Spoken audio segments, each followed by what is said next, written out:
Welcome to The Explainer. Today, we're going to unpack the investing philosophy of one of the greats, Warren Buffett.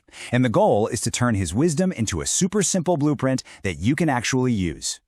You know, investing often feels overwhelmingly complex, right? You've got charts, endless jargon, and just constant noise. But what if the real secret to success wasn't about mastering all that complexity, but about embracing simplicity? This one idea, it changes everything. It's not about being some kind of genius who can predict the future. Nope, it's about finding the obvious, simple opportunities that are right in front of you. This is the foundation for everything we're about to cover. So here's our roadmap.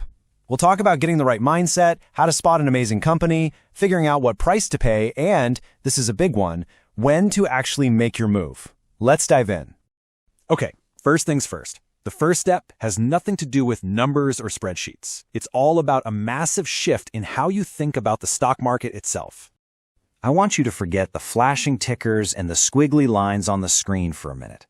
Buffett's number one rule is this: you have to see yourself as a business owner. When you buy a stock, you are not just buying a symbol. You're buying a tiny piece of a real company. A company with buildings, employees, and actual products.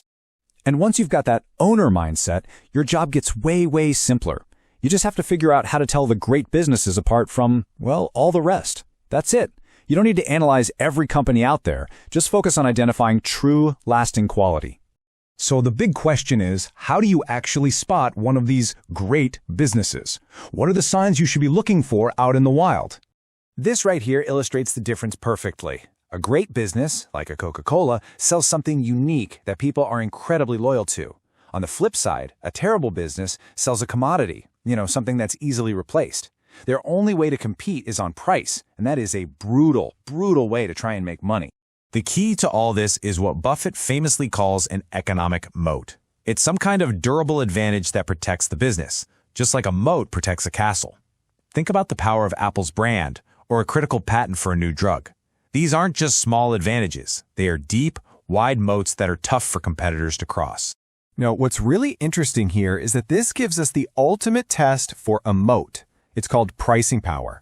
If a company can raise its prices year after year and customers don't run off to a competitor, well, you've almost certainly found something really special.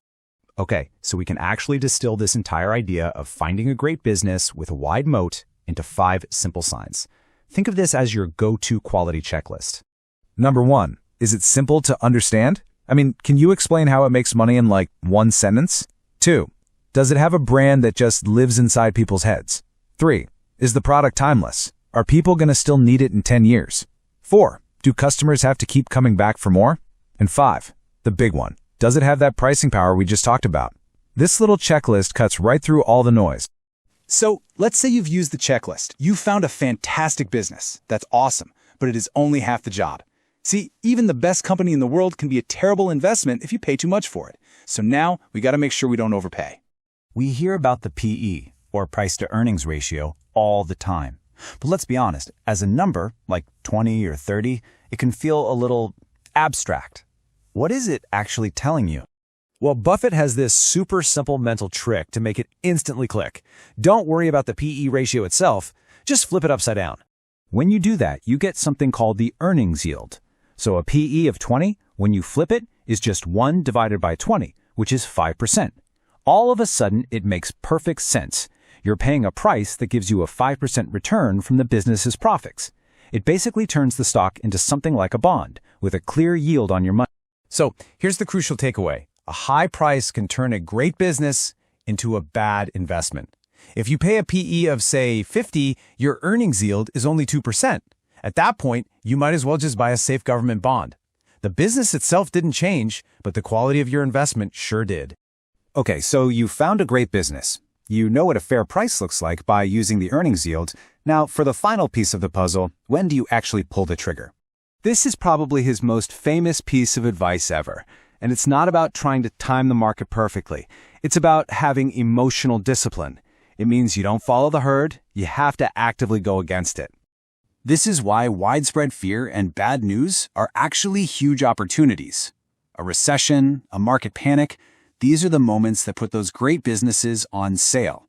It definitely takes nerves of steel, but this is when the absolute best deals are made. All right, let's bring it all home. Let's recap this entire strategy into one simple, powerful blueprint. Here are the 4 steps. First, think like a business owner. Second, find a great business using that 5-point checklist. Third, use the earnings yield to make sure you pay a fair price. And finally, have the courage to buy when everyone else is freaking out. You see, it's not about complicated math, it's about common sense and discipline. And the final takeaway is just this. You can read all the books you want, but true understanding only comes from action.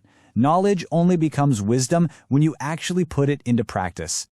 So, that's our explainer on the Buffett blueprint. The philosophy is simple, it's clear, and it's proven. The only question left is, where will you begin? What 1-foot bar are you going to step over first?